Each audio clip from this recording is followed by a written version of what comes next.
Hello again. My name's Mary Beth, and we have Catherine here as well. We just got done discussing basically what a virus is. So moving on to our next subject, what are some ways that we can strengthen our immune system?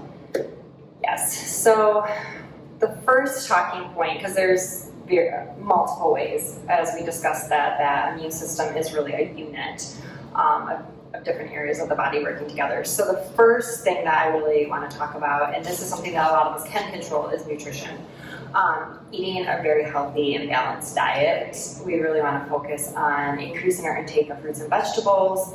They're really high in antioxidants, they're high in vitamins, and they're high in minerals. And when we're getting all the vitamins and minerals we need, that's when our body's functioning optimally. And then antioxidants are going to aid in oxidizing those free radicals. And so with that being said, kind of acting similar to that T cell that we just talked about in regards to killing the invading cells in our body as well.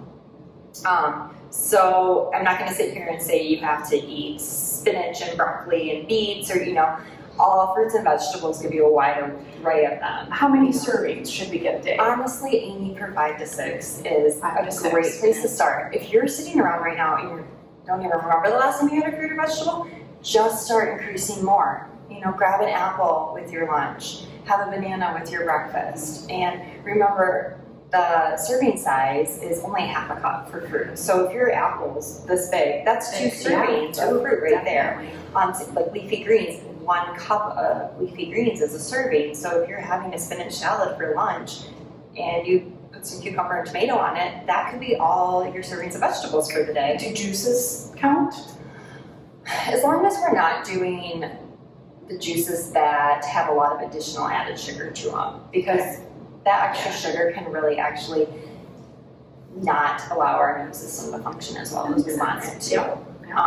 But 100% fruit juice, or if you're juicing at home with your juicer, I think, or in a Vitamixer, I think that's another great way to get those vital nutrients in.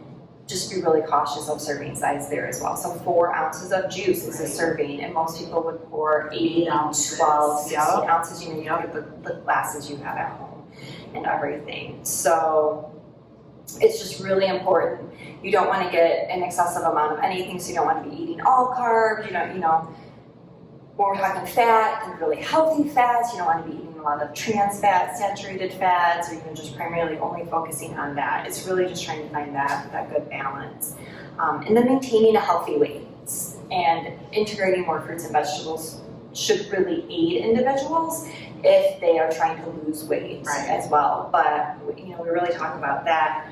Our immune system just definitely functions better when we're at a healthier weight, because our body's not trying to have to deal with all these other issues, all this extra adipose tissue around some of our vital organs, putting us at higher risk for developing some of those other comorbidities, heart disease, diabetes, COPD, things like that individuals may have when they're at that higher weight.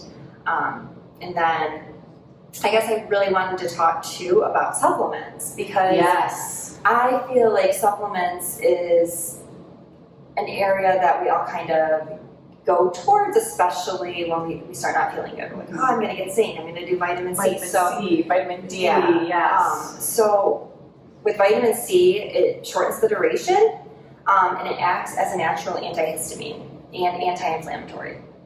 So it's definitely good to be getting vitamin C. And when we're looking at vitamin C, thinking orange juice, oranges, those foods that tend to be like orange in color are going to be higher in vitamin C. So that, yellow peppers, it's a great way to integrate more vitamin C into your diet naturally, or just grabbing, that vitamin C tablet as well.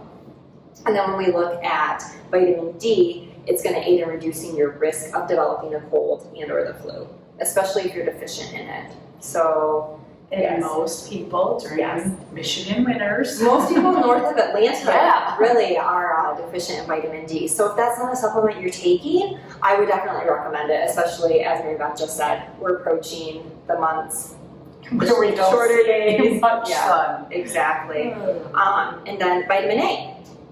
So it's short-term use is really going to be beneficial because it's going to support our ability to fight infections. What do you mean short-term use? So you don't want to use it every single day for the next year. Okay. Maybe just so vitamin A, D, E, and K are fat-soluble vitamins. So we store them in our fat cells. Where when we look at like C and the vitamin B category, we excrete them in our urine. Okay. So that they're water soluble. So that's the biggest thing why we want to do a short term with vitamin A, because we don't want it to build up in our cells. We get kind of like different pigmentation with our skin. It just has an upper limit to it. So, but it can be really beneficial for short term use, especially if individuals are using a higher quantity of it. But it aids with respiratory infections as well. So it's just definitely something to look at and try to get more in your diet as well. And then zinc is gonna aid in reducing the number of infections and the duration of a common cold, and as long as it's taken within 24 hours of onset of those first symptoms. Okay. And there's been substantial research done with zinc. So zinc is something that I definitely recommend. Similar to vitamin A, we don't want to take it every single day. You know, so some people are like, I'm just gonna always take, I'll just take zinc and always be on it, because we can get built up of that as well. It's, you know, it's a mineral and we don't want to get a toxicity of it. So our body can naturally regulate. Typically 14 to 21 days is the max of what we want to use it for. Not per year, you know, you can use it multiple times throughout the year, but you definitely want to give your body some time away from it too. Drinking plenty of fluid. I don't know if you've got the zinc tablets or, so sometimes they just do really make you thirsty, which is beneficial too. Selenium, key nutrient for immunity as well, is going to aid in your immune system working better. And then a Brazil nut is a really good example of selenium. So it's really high in antioxidants. So do they have selenium tablets, or is it found in the foods that we're eating? Selenium's found in foods that you're eating if you're eating those foods in like a whole food form. Okay. You know, so nuts, seeds, a lot of our fruits and vegetables, because of the soil that they're growing in, is going to have those minerals in them as well. There is selenium supplement as well. Okay. So if, you know, someone feels like I don't like nuts, I'm really not eating a lot of fruits and vegetables, or just buying a multivitamin that is a little bit more comprehensive with that. So this is kind of a fun one. Raw honey.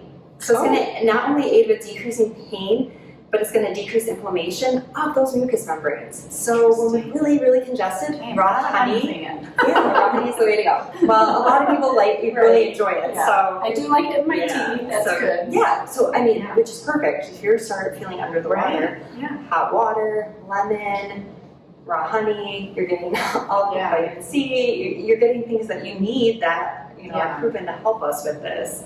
Garlic is going to reduce the severity of those upper respiratory viral infections. So definitely, if you do have, a cold, COVID, if you end up having it and not nearly as severe, utilizing the garlic, there's a lot of studies to support that as well with those upper respiratory infections.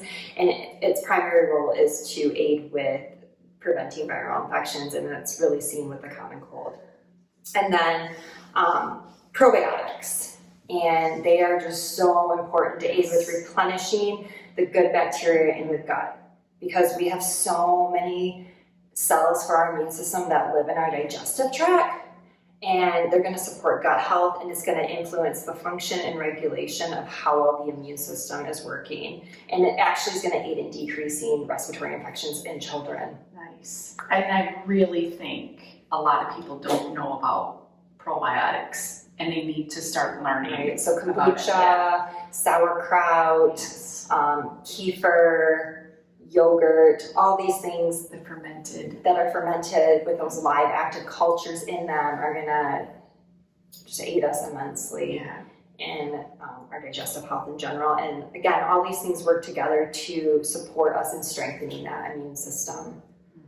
Do you have any questions? The only other question I would have is, when you're talking about dosage, is it different for everybody, or is there a one size fits all? No, it's definitely different for everybody. So my recommendation would be to, if you're doing like an over-the-counter supplement, read the back of it. It's gonna give you what is recommended, because I don't want to throw it out there right now, because if you go to the store and you buy a supplement, you know, vitamin D at 5,000 IUs versus 2,000 IUs, you know, so it is going to be different for everybody in regards to that.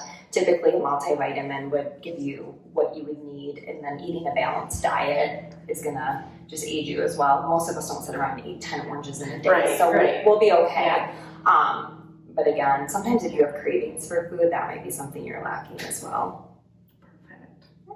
Cool. Thank you. Well, thanks for joining us. And if you have any questions regarding any of these supplements, please let us know. You can easily email me, Mary Beth at onsitewellnessllc.com, or Catherine at onsitewellnessllc.com, or even ask the dietitian on your wellness portal.